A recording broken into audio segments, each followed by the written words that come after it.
Alors, bienvenue. Mon nom est Nathalie Tremblay. Alors, on s'est rencontrés. On a eu la chance de se parler au cours de l'été dernier et une partie de l'automne. Alors, on revient sur l'exercice de consultation que nous avons fait avec vous. On vous avait promis un webinaire à ce sujet. Alors, on revient avec notre exercice de consultation. Ce n'est qu'une première étape. On va avoir à discuter ensemble au cours de la prochaine année régulièrement, vous allez voir.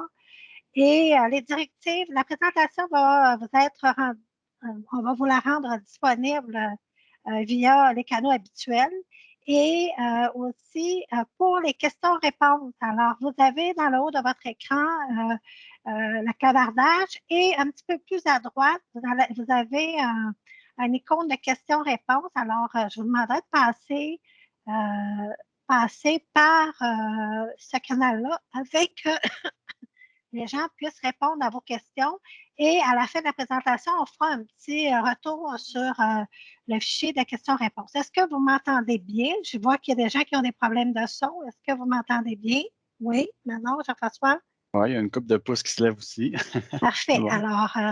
Alors, on est plus de 200. Alors, ben, parfait. Je vous vois tous vos pouces. C'est super. Alors, je suis accompagnée aujourd'hui des gens avec qui j'ai fait l'exercice de consultation. Alors, Manon Jean est avec nous, Jean-François Arès et Chantal Beaulieu. Et on y va de ce pas. Vous allez voir qu'on a plusieurs choses à vous dire et on va revenir sur le contexte, pourquoi on a fait cet exercice de consultation-là. On va faire un petit wrap, là, un petit survol de la consultation en chiffres. C'est super intéressant de voir combien de personnes ont participé à cet exercice-là. Les constats qu'on a ressortis de l'exercice de consultation, le résumé et bien sûr les enjeux qui ont été à la fois dénotés par vous et par nous aussi, et la feuille de route que nous allons discuter. Vous allez voir, on a présenté la feuille de route à la Réunion nationale. On aura de plus amples discussions ensemble et bien sûr, on prévoit une période de questions et réponses avec vous. On prévoit que l'exercice pour la présentation, ça va durer à peu près 30 minutes. Et par la suite, on va faire les questions et réponses, alors en espérant de pouvoir répondre à toutes vos questions. Alors, au cours des derniers mois, alors en avril dernier, on a lancé un exercice de consultation qu'on a envoyé dans le réseau pour pouvoir aller vous consulter sur l'utilisation de Tosconet et du SPA, bien sûr, et certaines activités qui sont à l'intérieur de Tosconet pour voir la pertinence, l'urgence et aussi pour connaître aussi l'utilisation que vous en faites. Et on a eu aussi des belles surprises, puis on s'est aussi rendu compte qu'il y a des gens qui ignorent aussi certaines fonctionnalités à l'intérieur de l'outil. Alors, nous, on doit reporter ces fonctionnalités-là à l'intérieur de Mosaic Portail. Et je tiens à vous préciser, on a reculé la date de fin de vie de Toscanet parce qu'on n'arrivait pas à l'échéance de juin 2022 pour reporter les fonctionnalités. Et quand on parle de reporter, ça ne sera pas des fonctionnalités qui sont copiées-collées. On va répondre aux besoins d'affaires de façon différente, de façon plus moderne, plus conviviale, et vous allez être consulté à cet égard. La période de consultation a duré, c'est fait sur une période à peu près de 6 mois. Alors, on part du 1er juin. Le 1er juin s'est tenue la première journée de consultation et le 7 octobre 2021. Alors, sur une période d'à peu près quelques mois, on a rencontré plusieurs personnes, plusieurs intervenants et on a fait aussi un gros blitz durant la période estivale parce que vous étiez plus disponibles, moins occupés avec les élèves, alors plus disponibles pour nous. Alors, combien on a vu de personnes? Alors, on a vu près de 375 personnes en 4 mois, bien sûr. On a fait le premier webinaire pour annoncer la tournée, était le 30 avril 2021. Alors, 15 rencontres virtuelles. Nous avons fait 15 rencontres virtuelles d'une demi-journée chacune Et il y avait autour de la table des directions générales, des directions adjointes, bien sûr, du personnel administratif, des conseillers pédagogiques, des responsables informatiques, des enseignants, des techniciens d'organisation scolaire. On avait des techniciens d'administration. Alors, on avait vraiment plusieurs parties prenantes autour de la table. C'est super intéressant de voir chacune de ces personnes-là parce qu'ils ont une perspective différente du produit. On a vu 16 régions administratives et bien sûr 48 organisations scolaires. Alors, on a consulté 46 organisations scolaires. Alors, ça fait beaucoup d'organisations scolaires, ça fait beaucoup de gens à consulter, mais on en retire un exercice super intéressant, vous allez voir. Alors, on a, comme je le disais, plus de 375 personnes ont été rencontrées, 46 centres de services scolaires et organisations et commissions scolaires, bien sûr. Et tout ça s'est fait de façon virtuelle. On a pu aller dans toutes les régions du Québec et on a pu couvrir un grand spectre de gens. Alors, comme je le disais, plusieurs parties prenantes ont été consultées, des gens d'informatique, des gens des services administratifs, des techniciens en organisation scolaire, des techniciens en administration et des secrétaires aussi de centre.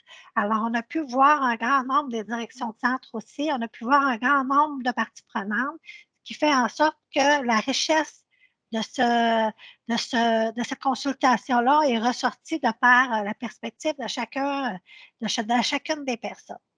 On vous a listé la liste des 46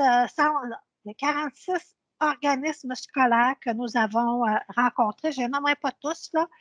Vous allez vous reconnaître à l'intérieur de ça. Alors, on a pris la peine de répertorier tous ceux qu'on avait vus parce qu'on a eu aussi des commentaires. On n'a pas été consultés. Alors, il y a des gens qui se retrouvent et il y en a d'autres qui n'ont pas levé la main au moment où on a fait l'exercice de consultation. Au prochain exercice, ils feront partie peut-être des gens qui lèveront la main à ce moment-là. Alors, c'est là où on en est. On a fait le top, excusez-moi. Alors, on a le top 12 des constats que nous avons faits. Alors, chaque commission scolaire a son propre fonctionnement. Alors, c'est extrêmement diversifié d'une organisation à l'autre, d'un centre de service à l'autre et bien sûr d'un centre à l'autre. Alors, on a vu les centres de formation générale adulte et les centres de formation professionnelle.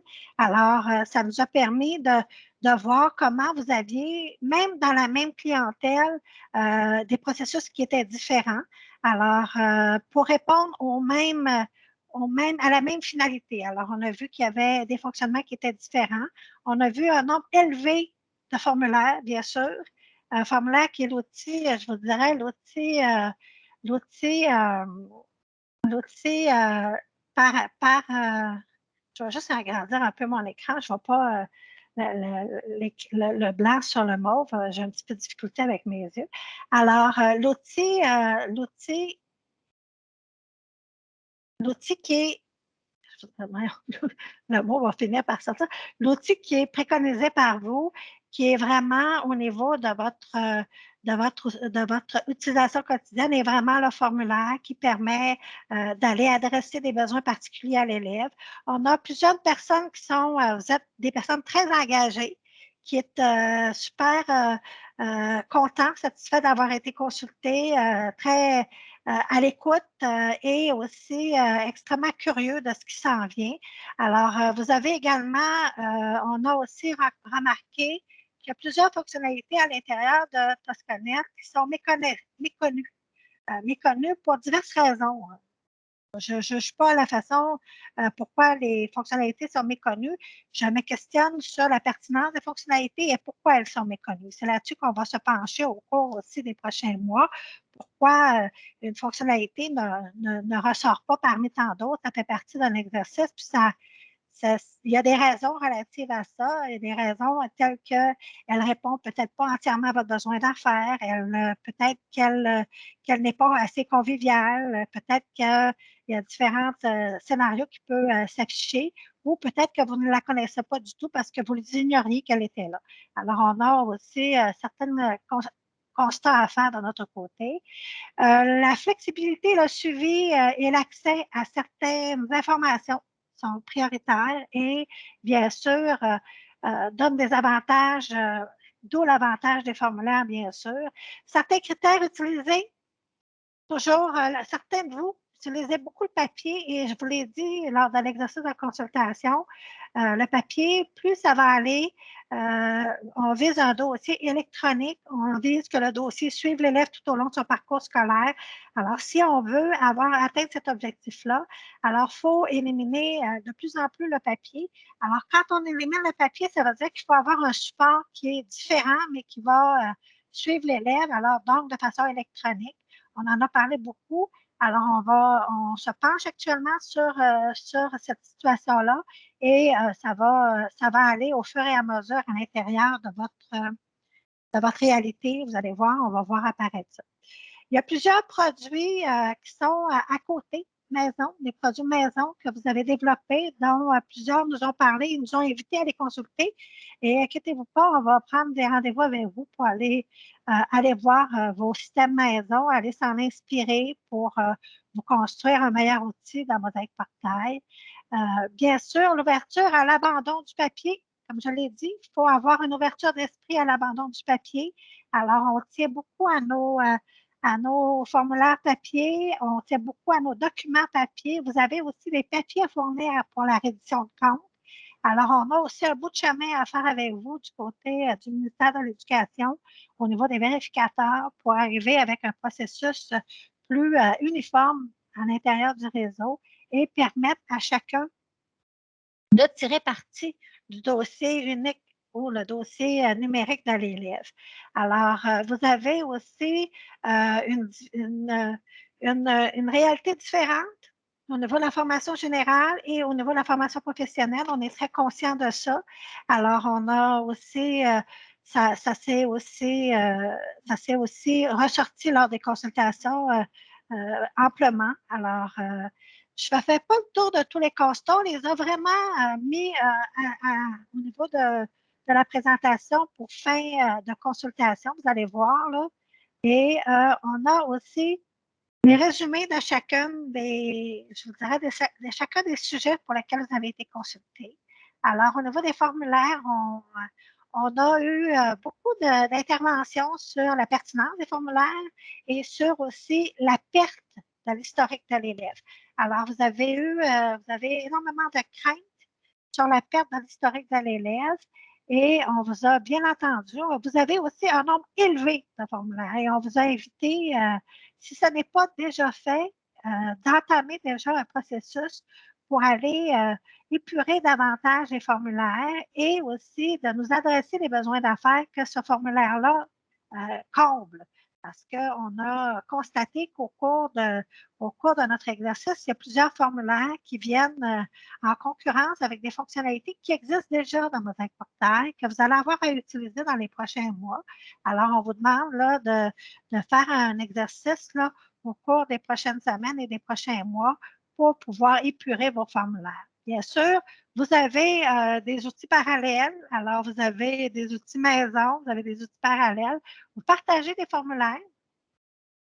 Vous avez aussi vous partagez des formulaires avec des gens et il y a des rôles qui sont plus importants. Il y a de la confidentialité, il y a de la sécurité rattachée à ça. Et bien sûr, comme je le disais, ces formulaires-là adressent des besoins d'affaires que Tosconet ne répond pas. Il y a aussi des besoins d'affaires qui sont actuellement dans Tosconet, parce que je vais vous parler de Tosconet, là, et pour lesquels vous avez déjà fait des formulaires aussi. Alors là, on aura à se jaser. Comment se fait-il que vous utilisez des formulaires et non pas la fonctionnalité dans Tosconet? Il y a une raison en arrière de ça, on va aller la chercher ensemble. La prise d'assiduité, alors la majorité d'entre vous, c'est les enseignants qui qui effectuent la saisie d'assiduité et il faut leur donner un maximum de flexibilité, un maximum, un outil qui est extrêmement convivial. À l'heure actuelle, on dénote qu'il y a il y a quelques petits accros au niveau de la saisie d'acidité. On a bien noté ça. Tout le processus du remplacement. Alors, la suppléance. Alors, on va l'appeler comme ça, là, de façon générale. Actuellement, Mosaïque Portail n'adresse pas la suppléance et c'est aussi une problématique. C'est une problématique que vous viviez aussi dans Tosconet. Pour donner accès à un suppléant dans Tosconet, vous deviez faire ce qu'on appelle un petit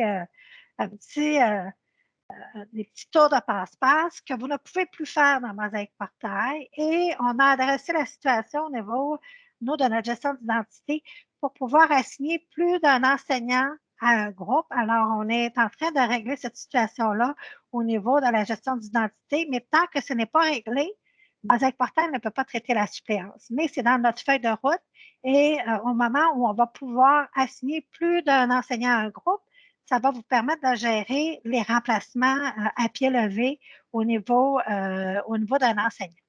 Et bien sûr, les contraintes technologiques viennent en ligne de compte. Les vérificateurs demandent aussi la liste de présence, de signer la liste de présence. Alors, vous avez certaines recommandations, certaines obligations envers le ministère de l'Éducation de par les vérificateurs. Les activités complémentaires, une activité complémentaire, c'est à l'intérieur de Tosconet qui permet de gérer les retenues et de parler des reprises, qui est une activité qui est méconnue et peu utilisée. Certains l'utilisent et l'aiment beaucoup, d'autres qui ne l'utilisent pas du tout, d'autres pour qui c'est prioritaire, d'autres pour qui ce n'est pas. Et vous avez aussi, certains ont des productions maison qui gèrent les activités complémentaires. Alors, on a constaté que cette activité-là, à l'intérieur de Tosconet, était méconnue. Alors, on aura à regarder en profondeur pourquoi elle est méconnue. Mais, chose certaine, elle va être reconduite dans Mosaïque Portail parce on doit, je vous expliquerai après pourquoi elle sera conduite dans la feuille de route, vous allez comprendre. Alors, les activités complémentaires sont très peu utilisées à notre grande tristesse, mais on doit se questionner pourquoi cette activité-là n'a pas la popularité à laquelle on s'escomptait qu'elle aurait. Bien sûr, on a un volet très administratif à l'intérieur de Toscanet qui s'appelle la gestion de la tâche de l'enseignant. La gestion de la tâche de l'enseignant, c'est vraiment le contrat que l'enseignant a avec le centre au niveau de sa tâche, qui comporte entre autres ses tâches d'enseignement qui sont mises à l'horaire et tous les tâches complémentaires et le travail de nature personnelle qui sont assignées, que l'enseignant va les mettre à son horaire, qu'il peut changer d'une semaine à l'autre, qui sont encadrés par des balises ou par des alertes, où la direction de centre va autoriser les changements ou pas dans les délais impartis tels que mentionnés dans la convention collective. Alors, cette gestion de la tâche-là, elle est dans certains endroits pas du tout utilisée. À d'autres endroits, c'est très utilisé, très implanté et c'est une activité qui va être reconduite à l'intérieur de Mosaïque Portail pour permettre de gérer les temps de rencontre où on a une activité à l'horaire ou on n'en a pas. Vous allez comprendre quand on va arriver et qu'on va parler d'une reprise d'examen ou qu'on va parler d'une retenue à un élève ou qu'on va parler d'une activité, mettons, autre, complémentaire. On a besoin de savoir à l'horaire qu'est-ce qui est disponible et comment on peut suggérer des plages de temps de rencontre pour aller assigner des activités qui sont autres. Alors, la gestion de la tâche, les activités complémentaires, vous voyez, en arrière-plan, on a des modules qui sont pas interdépendants, mais qui utilisent les mêmes fonctionnalités en arrière. Et on a besoin d'aller construire. On a déjà commencé à construire ça. Et plus ça va, plus on amène et on bonifie le module de la gestion de l'horaire pour permettre de faire la gestion de la tâche. Et bien sûr, on nous a aussi mentionné que la gestion de la tâche, c'est un exercice qui est L'implanter, c'est très complexe à certains endroits. Il y a des endroits que ça a super bien été. Alors, ce que je peux vous dire, c'est que la prochaine mouture sera plus simple et plus facile que la mouture que vous avez actuellement. Alors, on doit s'en inspirer et de construire quelque chose d'encore plus simple que ce que vous avez entre les mains. Et je tiens aussi à apporter comme clarification que ce qui amène de la complexité, c'est vraiment toute la paramétrisation que ça demande en arrière. Alors, quand on nous demande beaucoup de paramétrisation, c'est là où on amène de la complexité dans nos applications. Alors, on va peut-être arriver à avoir une version un peu plus vanille que ce qu'on a actuellement. On va peut-être prendre des décisions pour faire en sorte que ça soit plus facile à implanter. Alors, on aura des discussions en ce sens au cours des prochaines semaines. Je cherche mes diapositives. OK. Alors, les demandes d'examen. Les demandes d'examen, on a noté qu'il y avait beaucoup de manuels qui étaient faits au niveau des demandes d'examen. Il y avait beaucoup de courriels qui étaient envoyés, qui étaient acheminés, que la personne, après ça, recevait une demande d'examen par l'enseignant, qu'elle préparait ses piles d'examen. Alors, on a moyen d'automatiser certains processus au niveau des demandes d'examen. Alors, et on va utiliser, il y a des produits qui sont utilisés pour les demandes d'examen. Alors, nous, on va arriver avec des notifications, des alertes dans Mosaic Portail et on va regarder comment on est en mesure, au moment où l'élève est admissible à un examen, comment on peut automatiser les processus pour éviter on ait des demandes qui rentrent à droite et à gauche. Alors, les demandes d'examen, vous avez beaucoup de productions maison qui utilisent les demandes d'examen. Alors, on va se pencher là-dessus. Oups, excusez-moi. Les impressions. Les impressions, vous êtes extrêmement attaché à votre papier. Vous êtes extrêmement attaché à votre papier, mais pour une bonne raison. Pour une bonne raison, parce que les vérificateurs vous le demandent. Les vérificateurs sont extrêmement pointueux là-dessus, puis on a vu, à force de vous consulter, qu'il y avait une géométrie variable, une utilisation d'une géométrie variable. Il y a des vérificateurs que ne demandent pas de papier et qu'ils vont directement dans le système. Il y en a d'autres qui veulent avoir le papier. Alors, comme je vous l'ai dit, on va tendre avec une version numérique. Et je vous l'ai dit lors de l'exercice de consultation, il y a sur la table à dessin du ministère de l'Éducation le plan d'action numérique. Et on demande de plus en plus d'avoir un dossier numérique. Vous voyez, actuellement, là, il y a eu un ministère qui a été créé pour la cybersécurité. Alors, vous avez de plus en plus de notions d'information numérique. Alors, on va tendre vers là et on va faire aussi les recommandations, les pressions nécessaires auprès du ministère de l'Éducation pour permettre que les vérificateurs utilisent le système au lieu d'avoir du papier. Alors, je vous l'ai dit, on veut mettre dehors les filières dans vos secrétariats. Alors, le but pour pouvoir faire ça, bien, il faut doter le dossier d'élèves de pièces justificatives, de pièces qu'on peut consulter et qui sont accessibles à tous selon la sécurité et la confidentialité, bien sûr, sous le fouet de la confidentialité et la sécurité. Et les vérificateurs sont les premiers acteurs qui demandent énormément de papier. Alors, si vous n'auriez pas de bordereau de résultats à imprimer, si vous n'auriez pas de pièces justificatives demandées par les vérificateurs, bien, il y a beaucoup de papier qui circulerait moins dans les centres de services.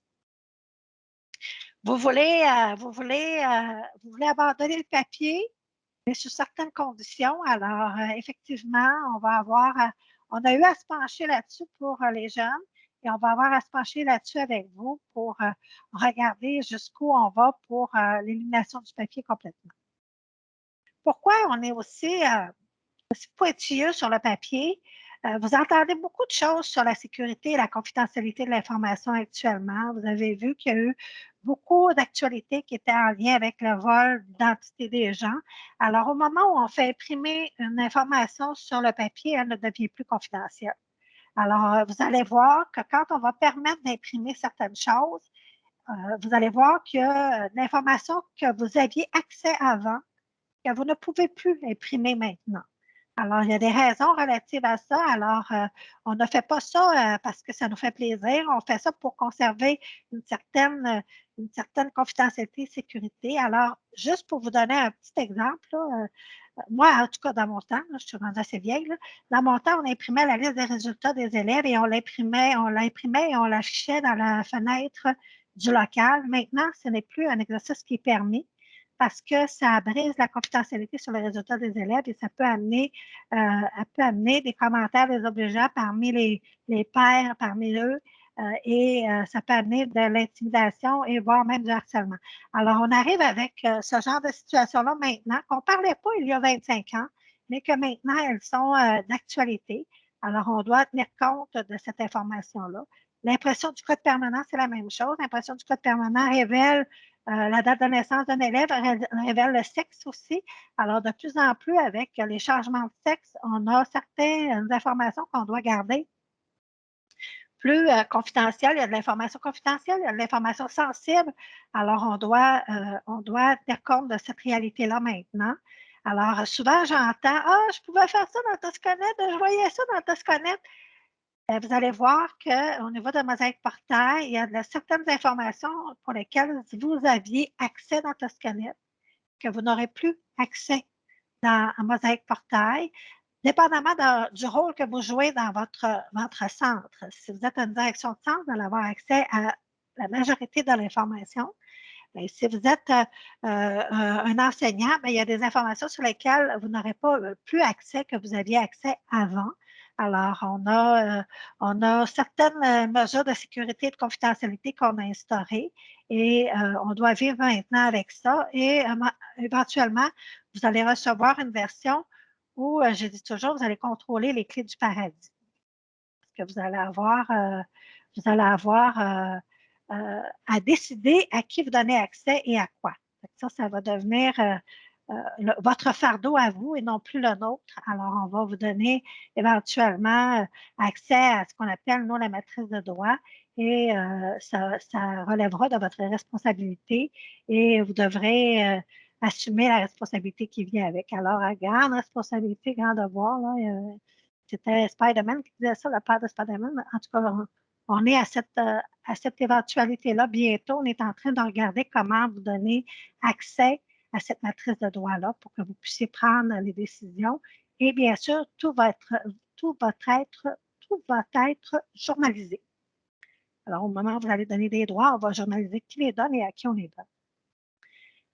Des enjeux, comme je le disais tout à l'heure, la sécurité prend grande place cette année parmi, et vous le savez, vous avez eu des mesures, ceux qui travaillent au RI, vous avez eu des mesures, des enjeux avec la cybersécurité et elle est très présente dans nos plans de travail, de même que la confidentialité, elle est plus présente que jamais. Bien sûr, on a aussi des enjeux de convivialité. Alors, vous le savez, quand le système n'est pas convivial, n'est pas flexible, ça vous amène des irritants. Alors, on doit les adresser. Bien sûr, l'accessibilité, à quel moment, qui a accès et bien sûr, à quel moment on a accès au système, bien sûr. La standardisation, c'est un grand défi, la standardisation, et au cours des prochains mois, on va amener de plus en plus de standardisation à l'intérieur de Mosaïque Portail. On va vous amener un volet de personnalisation, mais aussi un volet de standardisation. Quand on va parler, mettons, d'un cas de situation, bien, ça va être le même cas de situation pour qu'on puisse éventuellement vous créer des outils d'aide à la décision, exploiter davantage ces données-là pour vous aider à interagir le plus rapidement possible avec les élèves à l'intérieur de votre centre. Alors, le but, c'est de donner un service à l'élève, de l'amener à la réussite éducative et on va construire des outils pour vous aider en ce sens-là. Et bien sûr, on a aussi un grand enjeu qui est, je vous en ai parlé tout à l'heure, les vérificateurs, la conformité administrative entourant la vérification de vos dossiers. Alors, c'est un cheval de bataille qu'on va entamer avec le ministère de l'Éducation pour amener une conformité partout où on va passer, où les vérificateurs vont passer. On va amener une conformité pour que ce soit la même le même traitement pour tout le monde. Alors, pour pas qu'on ait des mesures extrêmes pour d'autres, puis des mesures moins extrêmes à certains endroits. À certains endroits, on demande du papier, à d'autres endroits, on ne demande pas. Comment ça se fait que c'est une géométrie variable comme ça? Quand on parle en arrière que c'est toujours le ministère de l'Éducation qui fait, pour qui on fait la reddition de comptes. Alors, on a au niveau des vérificateurs là, un enjeu important, mais on a aussi des munitions pour faire avancer ce dossier-là. Au cours de la feuille de route de Mosaïque Portail, alors vous avez sûrement été surpris, peut-être que oui, peut-être que non. On a déplacé la fin de vie de Toscanet, de GPI Internet. On va parler juste de Toscanet et du SPA. Alors, on a la fin de vie de ces produits-là. On parle de juin, l'été 2025. Mais ce n'est pas parce qu'on parle de l'été 2025 qu'on ne travaille pas actuellement à mettre une fin de vie à ces produits-là. Et vous avez à l'intérieur de vos organisations une utilisation variée de Toscanet. Je l'ai dit tout à l'heure, si vous n'utilisez pas les activités complémentaires ou encore que vous n'utilisez pas la gestion de la tâche, il n'y a rien qui vous empêche de mettre Toscanet sur le hall et de promouvoir Mosaïque Portail. Nous avons livré une version de Mosaïque Portail avec la consultation du dossier à l'automne dernier qui vous permet d'avoir une vision du dossier de l'élève, ce qui nous manque à l'intérieur de Toscanet et qui va arriver. Là. Vous allez la voir, et sur la planche de dessin, c'est la saisie des résultats pour les élèves. Alors, la saisie des résultats pour les élèves individuellement n'est pas dans Mosaïque Portail, mais elle est en chantier pour arriver là, au cours de l'été, là, vous allez avoir une version qui va vous permettre de saisir des résultats par élève. Alors, vous allez avoir pour l'enseignant la majorité des outils qu'ils ont besoin pour faire la saisie et suivre l'élève. Alors, vous avez bien sûr une version du dossier d'aide particulière qui vous a été mise entre les mains. Et au cours là, de la prochaine année, là, je vous parle du plan annuel d'investissement 22-23. Donc, nous, le plan annuel d'investissement commence le 1er mars. Du 1er mars au 28, au 27-28 février. Alors, on a deux objectifs que j'ai à l'intérieur et deux objectifs qui vous touchent de près. J'ai deux grands objectifs dans mon plan annuel d'investissement. Donc, on parle du décommissionnement de Toscanet et du SPA, bien sûr, et un volet sur le parcours de l'élève, un volet pour la modernisation de la gestion scolaire. Alors, ce qui va remplacer éventuellement TOSCA et GPI. Alors, on parle de moderniser le dossier de la gestion scolaire. Et le premier élément sur lequel on va s'attarder, vraiment, c'est le parcours de l'élève. Et là-dedans, on va pouvoir aller consulter l'historique. Alors, on est en train de construire là, un parcours et les enjeux que nous avons autour de ce dossier-là, ce n'est pas des enjeux technologiques, c'est vraiment des enjeux légaux. Alors, on est en train de regarder ça de notre côté. Et le deuxième volet qui est super intéressant et super important pour vous, c'est vraiment l'offre de service. Alors, vous avez surtout AFP, vous avez maintenant une réalité qui est très, très, très différente. Vous attendez depuis plusieurs années une nouvelle offre de service. Alors, au cours des prochaines semaines et des prochains mois, il y a une activité de consultation qui va partir pour, réfléchir à la prochaine offre de service qui va remplacer ce que vous avez dans le TOSCA. On est rendu là, nous, dans notre tête. Alors, vous allez être consulté à cet égard-là et on va pouvoir lancer le chantier en parallèle là, dans le courant, plus vers la fin de l'année 2022 qu'au début. On va faire une consultation et après ça, on va mettre la base pour construire la prochaine offre de service en FP et en LGA. Alors, on va regarder les horaires là, telles qu'elles sont actuellement et comment elles devront être dans le futur. Je ne peux pas vous dire où ça va être, là, mais on peut juste vous dire que ça va être pas mal mieux que ce que vous avez actuellement. Alors, on va répondre là, aux multilocaux, multi-enseignants, à plusieurs choses là, qu'on ne peut pas faire à l'intérieur de TOSCA, mais qu'on n'aura pas ces limitations-là dans le nouveau produit. Alors, on va partir en exercice de consultation. Et durant l'année, comme je l'ai dit, nous avons les activités complémentaires qu'on doit travailler au niveau en priorité pour pouvoir aller mettre des temps à l'horaire et en arrière-plan, on monte une partie de notre architecture pour la gestion de la tâche de l'enseignant. Alors, il y a des choses là, qui vont rouler en parallèle au cours des prochains mois et on va aussi aller peaufiner davantage les protocoles automatisés, les alertes, les notifications. Alors, ça va venir là, tranquillement décommissionner certaines fonctionnalités que vous avez à l'intérieur de Tosca. Vous allez voir apparaître ça au cours des prochains mois. La FP et la FGA est un dossier hautement prioritaire. Alors, je peux juste vous dire que c'est quelque chose qu'on dit à toutes les fois qu'on rencontre la haute direction. Ils le savent et notre énergie est concentrée à vraiment faire les meilleurs outils pour votre clientèle. Alors, on est rendu à cette étape-ci au niveau de l'exécution de nos travaux. Et bien sûr, on vous donnera davantage d'informations au moment opportun quand le groupe de travail va partir. On va vous faire des webinaires pour vous annoncer les nouveautés qui vont arriver au fur et à mesure. Alors, c'est comme ça qu'on consacre nos prochains mois au niveau du travail dans Mosaïque Portail, bien sûr. Ceci étant complété, on va passer à la période de questions. Jean-François, peux-tu nous guider sur les questions-réponses, s'il te plaît?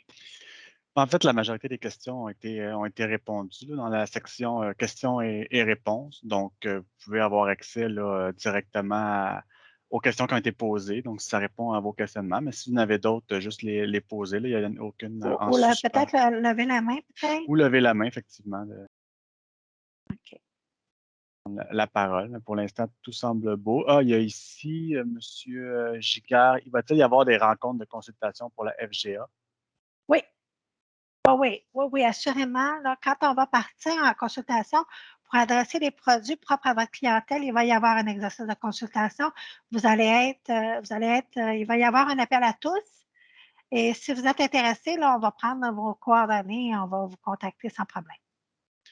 Parfait. Alors, question ici, est-ce qu'il y a une date limite pour l'implantation de Mosaïque FGA-FP? Je vais arrêter la présentation. Là. Je ne vous vois pas tous. Fait que là, ça me perturbe un petit peu. Là, fait que, là j'ai de la misère parce que je ne vous vois pas tous. En tout cas. Oui, il y a une date limite. Oui, il y a une date limite. La journée où on va mettre fin de vie à Tosconnette puis au spa, là, ça ne marche plus. Là. Vous allez devoir passer à Mosaïque Portail. Puis je vais vous donner un conseil. Mieux vaut passer le plus rapidement possible que d'attendre à la dernière minute. Parce que là, actuellement, vous utilisez le produit. Nous, c'est important d'avoir votre feedback. Là, actuellement, il y a des gens qui utilisent la saisie des résultats. Ils ont des irritants. Nous les avons déjà acheminés et nous, on travaille en maintenance à corriger ces irritants-là. Alors, c'est important que vous mettiez les mains à l'intérieur de Mosaïque Portail. C'est sûr que si vous avez des fonctionnalités qui vous manquent, pour lesquelles c'est essentiel, c'est sûr que utiliser deux produits, c'est difficile. Ça, on comprend ça. Mais si vous avez l'opportunité de mettre Tosconnette à fin de vie tout de suite, bien, profitez de l'occasion, puis mettez-le, planifiez ça avec les équipes d'implantation soutien, ils vont vous aider et vont vous accompagner dans cet exercice-là. Ça répond aussi à une question là, ici qu'on avait je cherche le nom, mais est-ce que Tosca.net va demeurer disponible en consultation après juin 2025? Ah, là, il y a deux choses que je ne vous ai pas dit. Il y a deux trucs que je vais vous dire. Au niveau de la consultation, vous nous avez dit dans notre exercice de consultation que c'était super important d'avoir un historique du dossier de l'élève, un historique de vos formulaires. On a mis ce qu'on appelle, nous, un item dans notre carnet de commandes, là, de rendre disponible un visuel sur les formulaires dans Tosconnette. Alors, je me souviens, là, monsieur Jean-Philippe, je pense, qui nous avait dit, on veut pouvoir consulter l'historique des formulaires d'un élève. C'est inadmissible qu'on ne puisse pas voir cette information-là. Alors, on est en train de regarder comment je peux, moi, dans Mosaïque Portail, vous donner une vue sur les formulaires de Tosconnette. Vous ne pourrez pas aller les modifier. Vous allez pouvoir les consulter. Alors, tout ce qui va avoir été saisi dans vos formulaires, on est en train de regarder comment on peut vous donner accès à cette information-là. Alors, on a mis un item là pour pouvoir donner une fenêtre sur cette information-là. Et le parcours de l'élève va vous amener aussi à un historique super intéressant qui va vous permettre d'aller consulter de l'information éventuellement. Excellent. Est-ce qu'il sera possible de générer des alertes dans Mosaic? Oui, oui, ça va passer par des protocoles automatisés, ça va passer par différentes choses, mais oui, le module d'alerte est actuellement en construction. On a fait le premier volet qui s'appelle les protocoles automatisés et après ça, on va venir bonifier davantage. Parfait. Je vois qu'il y a une couple de questions qui sont rajoutées, c'est bon. Dans la nouvelle convention collective pour les enseignants, la gestion de la tâche de l'enseignant va être différente. J'imagine que vous allez adapter cette fonction à la nouvelle convention. Assurément. Parfait. Pour la saisie des résultats, est-ce fonctionnel? Les enseignants peuvent voir leur liste d'élèves en avance pour planifier leurs rencontres, examens et suivis. Je ne sais pas, c'est pas clair, Ça, non? c'est le délai, les filles, là, vous pouvez nous aider, là, le délai, je parle des filles, je parle de Chantal et Manon, là. Ça, c'est le délai, ce qu'on appelle le délai de grâce, hein, Manon? Pouvoir voir la liste des élèves en avance, là. Je pense qu'on a fait quelque Oui, chose à cet égard. Hein. oui, effectivement. Ben, en fait, ce qu'on a fait, c'est qu'on a permis euh, aux enseignants de pouvoir saisir des résultats puis de l'assiduité pour un délai qui est déterminé, les délais qui étaient déjà déterminés dans Tosca, malgré que le fait que l'élève quitte. Donc, on utilise les mêmes délais que Tosca. Je ne sais pas si Chantal, tu veux rajouter. En fait, ça va être déployé bientôt, cette partie-là, de pouvoir saisir les résultats 10 jours après que l'élève ait quitté voyons, l'assiduité selon le délai de Tosca. Par contre, pour ce qui est de voir les élèves en avance, comme est la question, je crois que ce n'est pas fonctionnel pour le moment, Manon. Parfait. Oui. Merci, mesdames. Nous avons ici, en fait, une question qui dit: il faudrait donc que les enseignants utilisent Toscanet pour certaines fonctions et qu'ils commencent à utiliser Mosaic Portail pour d'autres. En fait, c'est une question, en fait, c'est un fait. Effectivement, c'est pour certaines fonctions, on n'aura pas le choix d'aller dans un, mais le but, c'est justement d'avoir le plus possible d'actions quotidiennes dans Mosaic Portail. Oui. Parfait. C'est sûr que nous, on travaille là, activement à amener les fonctionnalités manquantes pour que vous les ayez le plus rapidement possible. Alors, on travaille là, on parlait tout à l'heure de la saisie des résultats des élèves. Alors, on travaille là à vous amener le plus rapidement possible ces fonctionnalités-là pour que vous puissiez les laisser complètement Toscanet. Parce que moi, mon principal concurrent, c'est Toscanet. Là. Me mettre dehors, Toscanet. Il faut que j'amène des choses dans Mosaic Portail. Excellent. On a ici, quelles sont les prochaines dates de bonification de Mosaic et quelles seront les nouvelles possibilités? Les prochaines dates, c'est un peu embêtant. Puis vous me corrigerez les filles là, si je dis des niaiseries. Là. On travaille sur un cycle de 3 semaines. Alors, à toutes les 3 semaines, il y a ce qu'on appelle, nous, un déploiement. Quand c'est une nouvelle fonctionnalité, vous allez la voir accessible quand elle va être complète. Mais si on ajoute quelque chose dans un écran qui est déjà là, une fonctionnalité qui est déjà là, elle va arriver au fur et à mesure à tous les déploiements. Alors, à toutes les 3 semaines, là, on arrive avec des choses, mais quand on arrive avec une nouvelle fonctionnalité que vous ne connaissez pas, là, vous allez voir, on va arriver avec des capsules, on va arriver avec la documentation, on va vous faire un webinaire pour vous informer de la nouvelle fonctionnalité. Mais on bonifie le portail parce qu'on fait de la maintenance aussi sur le portail. Ça passe, c'est pas, des fois, ce n'est pas tout le temps tangible, mais on fait de la maintenance. Exemple, actuellement, là, au niveau de la saisie des résultats, il y a des choses qui accrochent. Bien, on va corriger ça dans des délais quand ça va rentrer dans notre cycle de 3 semaines. Quand on va l'avoir corrigé, on va le rendre disponible pour que vous ayez accès immédiatement. Alors, soyez, je vous dirais, soyez à l'affût quand il y a une grande nouveauté, quand il y a quelque chose là, que vous ne connaissez pas dans Mosaic Portail, on fait un webinaire et les gens au service sont aussi en mesure de vous renseigner. Alors, c'est comme ça qu'on travaille. Alors, moi, on essaie de vous amener le plus rapidement possible la valeur pour que vous puissiez utiliser le produit. Puis je J'ai peux bien renchérir. répondu, j'ai bien répondu.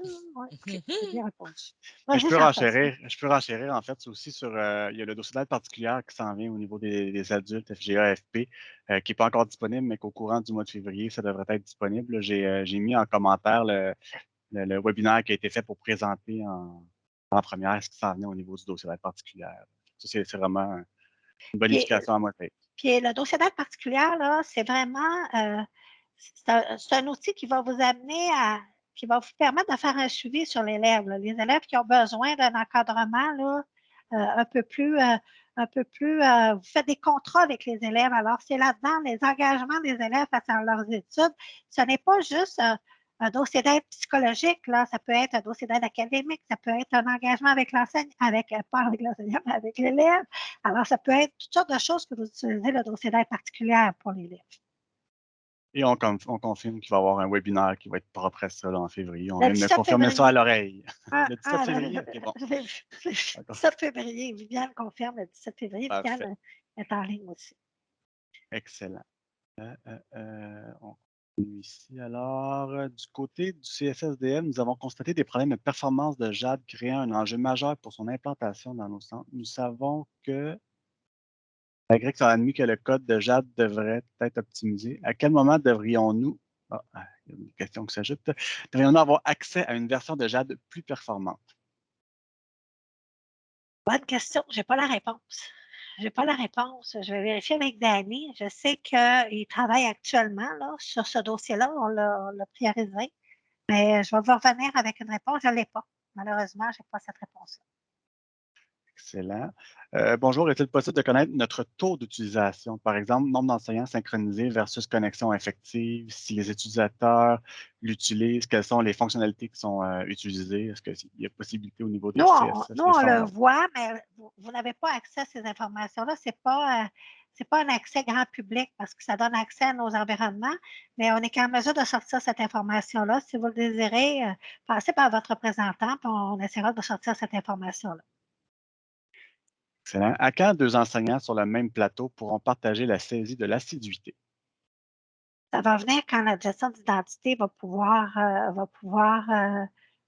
accepter deux enseignants sur le co-teaching, puis partager un groupe avec les deux enseignants.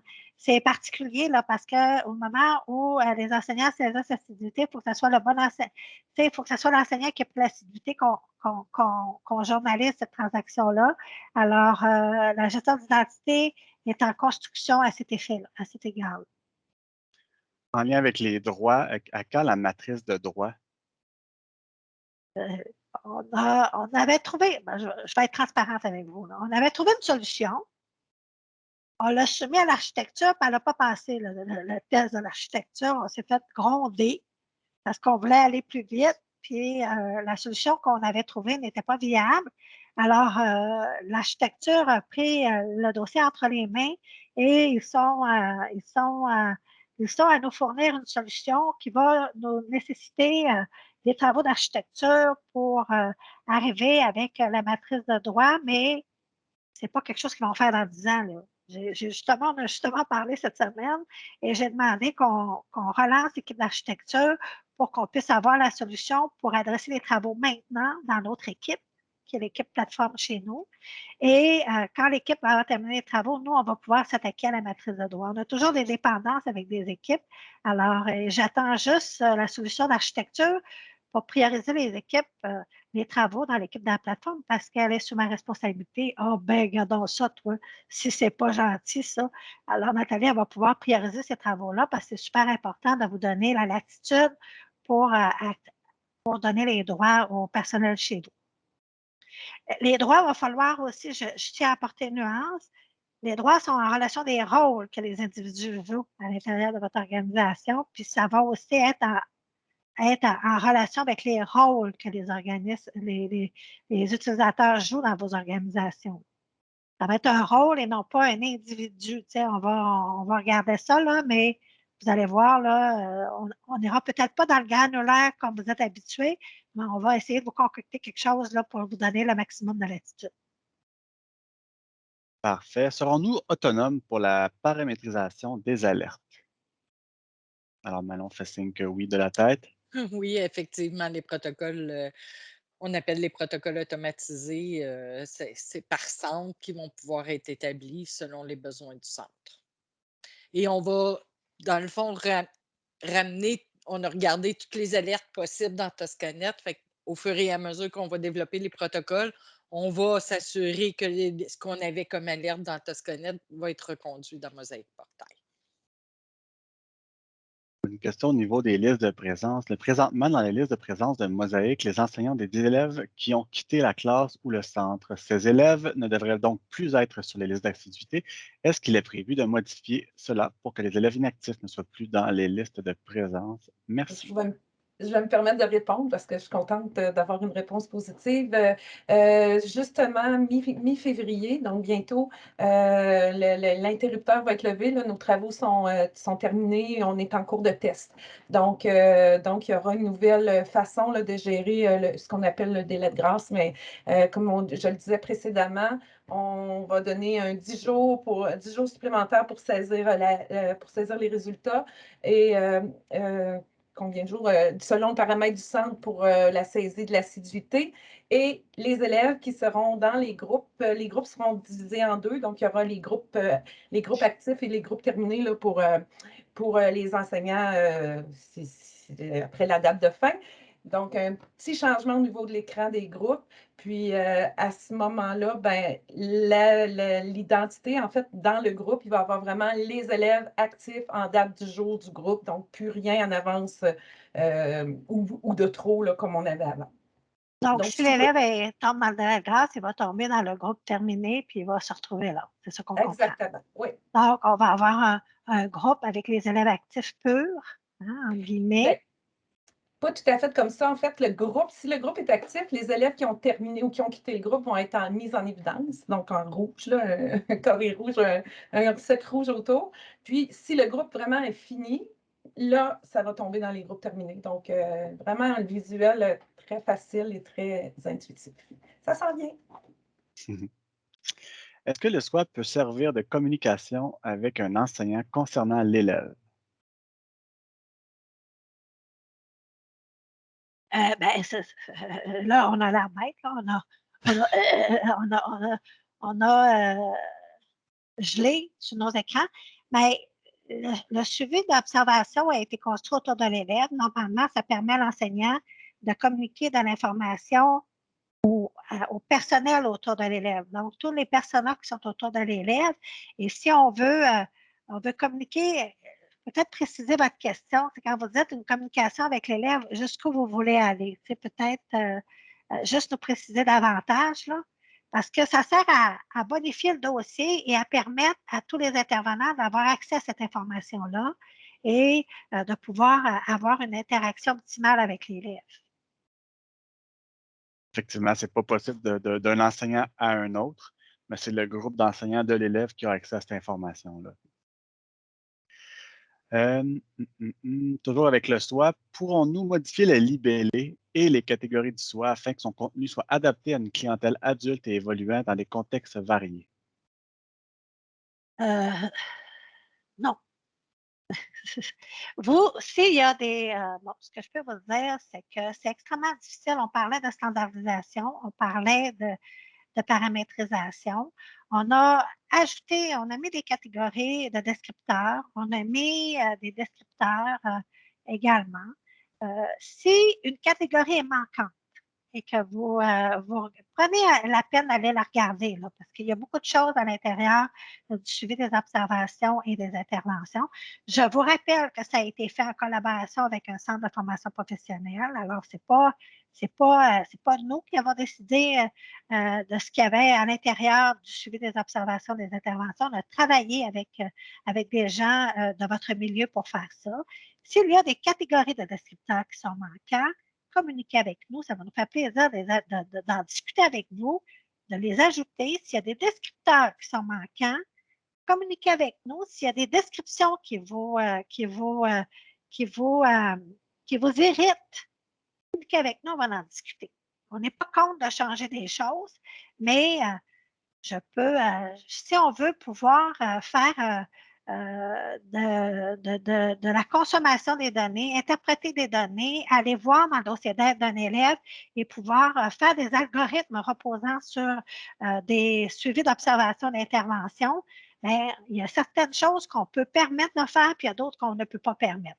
Alors, c'est exactement ça qui nous a amené certaines difficultés au niveau des mémos.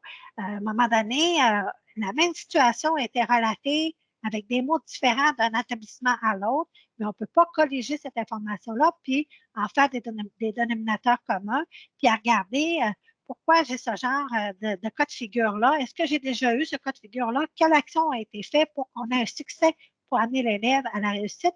Puis il y a d'autres cas, comment ça se fait qu'on ne réussit pas à les amener? Alors, on a aussi de l'analyse un peu plus profonde à faire sur les dossiers et à vous amener des outils d'aide à la décision. Alors, on doit amener une certaine standardisation pour pouvoir comparer une pomme avec une pomme. Et je peux juste vous donner un exemple. Un congé de maternité dans les systèmes de paie, là, ça s'appelle différemment partout à travers la province. Et c'est tout de même toujours la même chose. Un congé de maternité, ça dure tant de temps et la personne est absente tant de temps. Alors, vous voyez, là, quand on arrive pour standardiser l'information, alors, c'est pour ça qu'on a bloqué les catégories, les libellés. On les a bloqués, on garde un certain contrôle dessus. Alors, si des choses vous irritent, s'il y en manque, je vous invite à nous contacter. On va faire une rencontre avec vous, on va en discuter. On est ouvert, on demeure ouvert. Je ne suis pas obtus et borné, mais il y a certaines choses sur lesquelles, puis on va vous dire pourquoi. Là. On est très transparent, là, vous allez le savoir. Puis un peu dans la même continuité, là, est-ce qu'il va y avoir une méthode d'écrire un mémo personnalisé sans choisir dans une banque, celle comme le soit en fait, là, cette méthode remplaçant l'historique de l'élève de Tosca dans Mosaïque? Donc, un moyen d'avoir une note personnelle sur un élève, par exemple. Bien, on vous a consulté à cet égard-là, là, de pouvoir mettre de l'information personnelle que vous, là, vous avez notée pour l'élève. Là, j'appelle ça mettre un post-it là, sur l'élève, hein, quand on en parlait. Là. Alors, de pouvoir mettre une note personnelle à l'élève que vous seul pouvez consulter. On a ça à l'intérieur de nos fonctionnalités à faire. Même si elle n'était pas présente, on l'a comme, on l'a comme chose à faire. Parfait. Il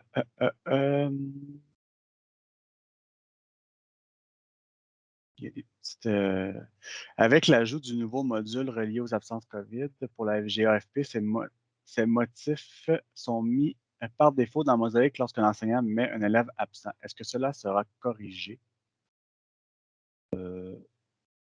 Ça, je vous inviterai en fait à communiquer avec l'équipe de soutien à ce niveau-là, voir c'est quoi la problématique pour qu'on puisse vraiment le regarder.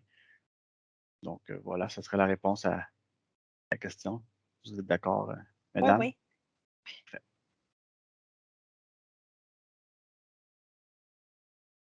Il y a autre chose, d'autres questions? Alors, on me corrige, on me confirme à l'instant que c'est corrigé avec la dernière version de Jade. Donc, voilà, on me confirme ça à l'oreille. Nous avons mis en place des paramètres en lien avec les alertes pour déterminer le dépassement des modules. Est-ce que ça va faire un lien avec Mosaïque? Est-ce qu'on va faire le lien avec Mosaïque? En fait, il faut voir que le dépassement de module actuellement, c'est par rapport aux résultats. Les résultats qui sont saisis dans Mosaïque se retrouvent dans la banque de Jade Tosca. Donc, vos alertes fonctionnent encore, vont continuer à fonctionner jusqu'à quand, dans le fond, qu'on va créer les protocoles automatisés dans Mosaïque Portail. Je vais amener un complément d'information à ce que mentionne Manon. Ah non? Mosaïque Portail là, remplace Toscanet. Ne remplace pas Tosca. Alors, si vous faites des fonctionnalités à l'intérieur de Tosca, ça demeure, elles vont être fonctionnelles, elles demeurent comme elles fonctionnent actuellement. Toute l'information qui est saisie dans Mosaïque Portail, telles que les absences, telles que les résultats, elles sont acheminées à Jade Tosca pour faire de traitement à l'intérieur de Jade Tosca. Alors, tous les résultats sont rapportés dans Tosca, comme Toscanet. Quand vous saisissez une absence dans Toscanet, quand vous saisissez un résultat dans Toscanet, il n'y a pas de magie en arrière de ça. Là. Ça s'en va dans les tables de Tosca. Bien, Mosaïque Portail, il fait la même chose. Il transporte les résultats au bon endroit dans Tosca. Alors, ça ne remplace pas Mosaïque Portail actuellement, ne remplace pas Tosca. Il remplace ToscaNet. Il va remplacer le SPA parce qu'on va avoir un suivi personnalisé de l'élève. Alors, avec le dossier d'aide particulière, on va amener des fonctionnalités qui vont remplacer ce qu'on appelle, nous, dans notre jargon, nous, on appelle ça les systèmes satellites qui gravitent autour des systèmes patrimoniaux tels que Jatosca, GPI. Alors, on remplace les systèmes satellites tels que ToscaNet et bien sûr le SPA. Et c'est à ça que sert Mosaïque Portail. Alors, les principaux utilisateurs de ToscaNet sont les enseignants et les directions. Alors là, on amène ces fonctionnalités-là dans Mosaïque Portail pour enlever l'utilisation de ces produits-là. Et en parallèle à ça, nous, on va s'attaquer à l'offre de service dans Tosca.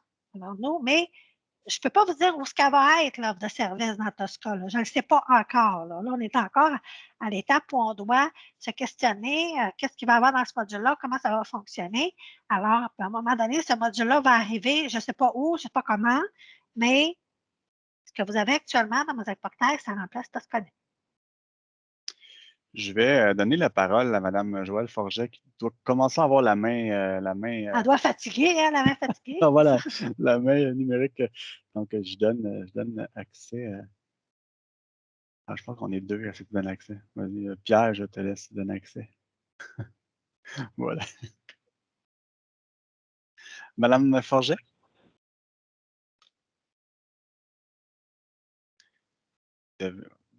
J'essaie de parler, mais ça passe, ça revient. OK. J'ai pas accès aux bulles. J'aurais eu plusieurs questions pendant la présentation. C'est la première fois que ça m'arrive. Là, j'ai pas la bulle de clavardage. Tantôt, quand on parlait des élèves inactifs, l'accès par la suite, moi, je suis entre autres en formation professionnelle où on émet là, les reçus d'impôts. Ça avait été nommé pour nos élèves qui terminent avant la fin de l'année. Est-ce qu'ils peuvent aller récupérer en février leurs reçus qu'on va émettre? C'était une demande qu'on avait faite et on travaillait là-dessus.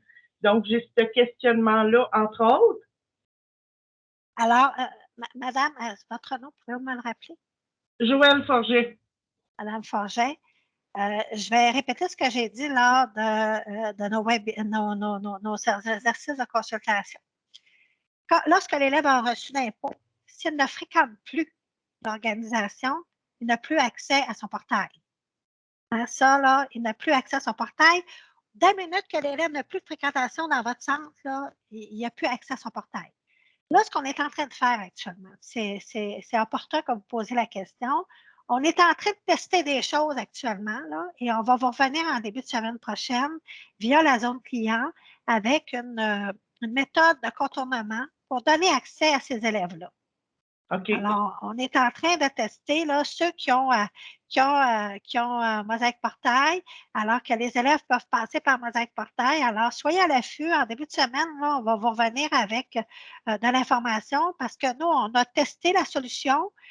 Ça fonctionne, c'est positif, mais il faut tout tester les cas de figure.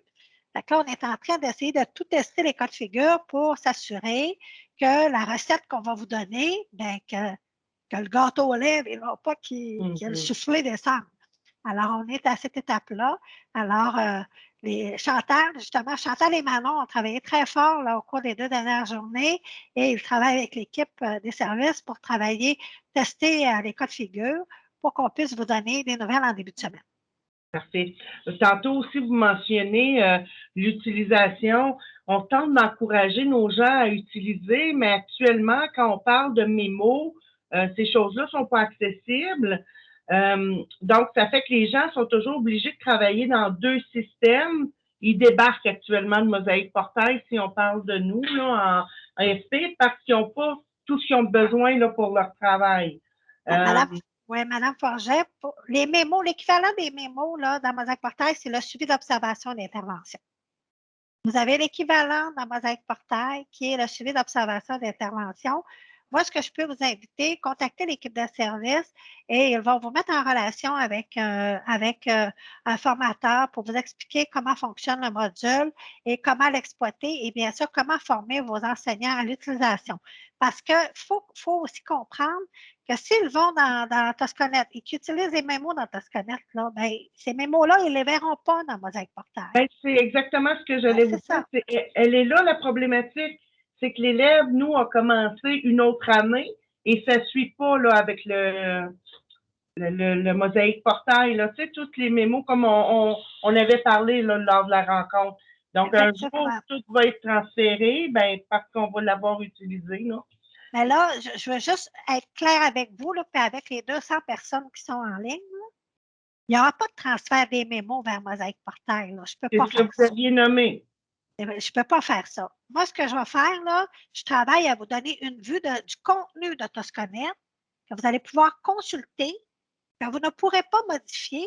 Et là, les nouveaux mémos que vous devez faire, vous devez les faire dans Mosaic Portail avec le suivi d'observation et d'intervention.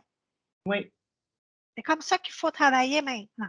Là, nous, on travaille à regarder comment vous donner un visuel sur tout l'historique des mémos que vous avez fait dans Toscanet.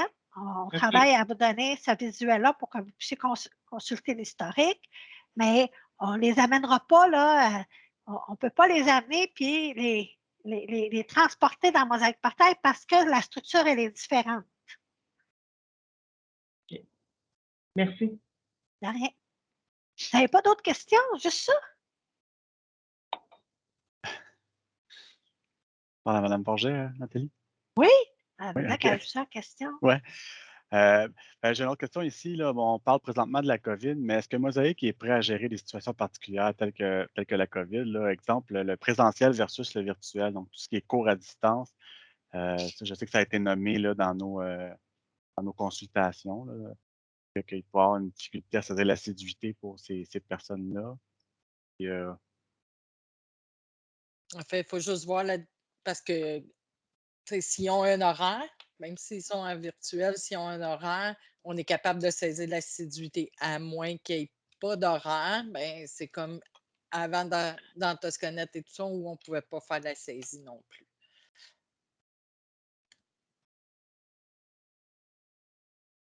Parfait. Sinon, c'est des commentaires qu'on a, qu'on va pouvoir regarder de notre côté. Mme Forget. Elle avait d'autres questions? Excuse. C'est ça, tantôt, on parlait de l'accessibilité aux enseignants, aux directions aussi, mais dans notre mode de fonctionnement avec les intervenants, est-ce qu'il y a quelque chose qui est prévu pour une communication, justement, quand on parlait, ben, je vais dire les mémos, là, je sais que vous m'avez dit le SWA, là, mais on a un travail de collaboration entre les intervenants, les enseignants.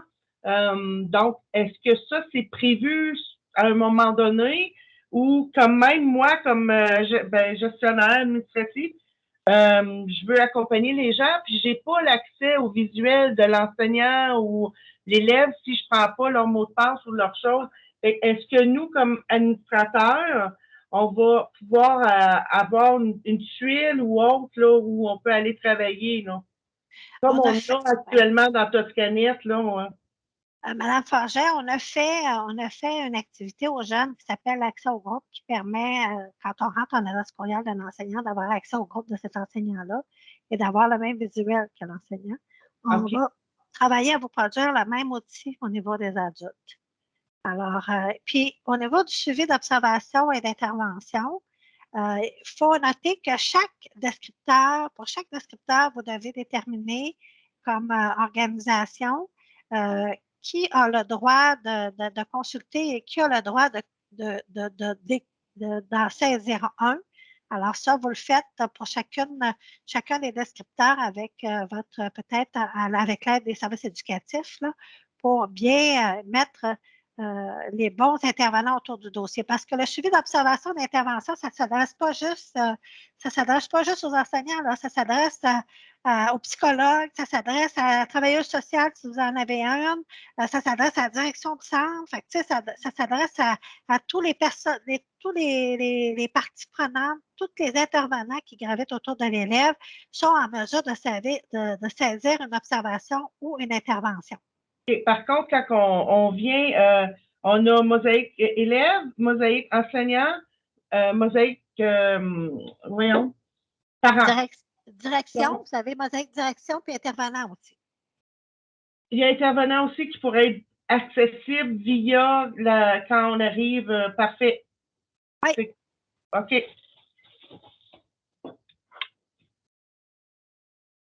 On a une autre question ici en lien avec l'accès à Mosaïque.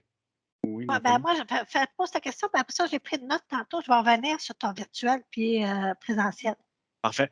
Dans le fond, le centre aimerait qu'un élève conserve son adresse courriel après avoir gradué pour toutes sortes de raisons. Est-ce qu'il serait possible que l'élève ait accès à son Mosaïque une fois qu'il a quitté avec son adresse courriel?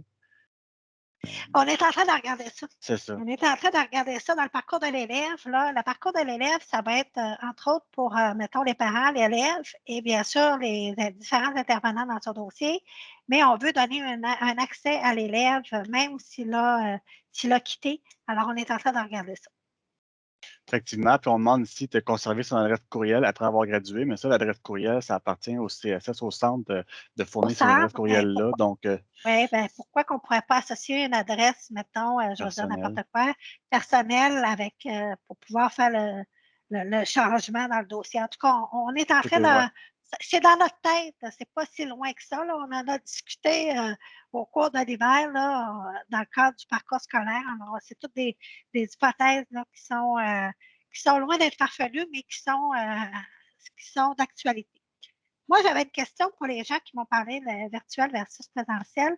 Quand vous parlez de ça, est-ce que les classes des enseignants, c'est une classe dédiée au virtuel et dédiée au présentiel, un groupe, là, ou encore c'est un groupe là, hybride. Hybride, c'est ça, merci. Là. Cherchez le mot hybride. Alors, à moitié, mettons, des élèves en virtuel et en présentiel dans le même groupe. Alors, moi, j'ai besoin d'avoir cette information-là. Vous alimentez la bête là, quand vous donnez des questions comme ça. Fait que là, la bête, elle tourne dans sa tête. Alors, si vous êtes en mesure de nous répondre à cette question-là, ça va nous aider. Dépendamment de la structure, ça amène, on peut créer des groupes virtuels, des groupes présentiels. On peut saisir les absences, les résultats, comme Manon le disait. Puis, quand on a les deux structures, alors ça va juste nous alimenter davantage. Elle a répondu groupe hybride. Ouais, hybride? Oh, regardons ça, je suis comme. C'est pas surpris, mais je voulais avoir une confirmation. On a un exemple, si l'élève a des symptômes, il demeure à la maison, mais il y a quand même un service d'enseignement en ligne. Oui. Du hybride, c'est un exemple. Oui, OK. Parfait. Est-ce qu'il y a autre chose? Ça ferait le tour.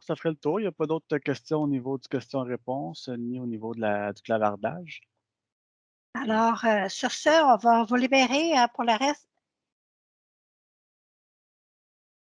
Ah oui, vous pouvez envoyer au courriel. À quelle adresse courriel on fait envoyer les commentaires, les questions? Peut-être passer par un billet au niveau du service et mentionner là, que vous avez assisté au webinaire et les gens vont nous acheminer vos informations. Ça va être plus simple pour tout le monde. Alors, passez par le service, ouvrez un billet et si vous avez noté vos questions dans un fichier, bien, vous transférez le fichier dans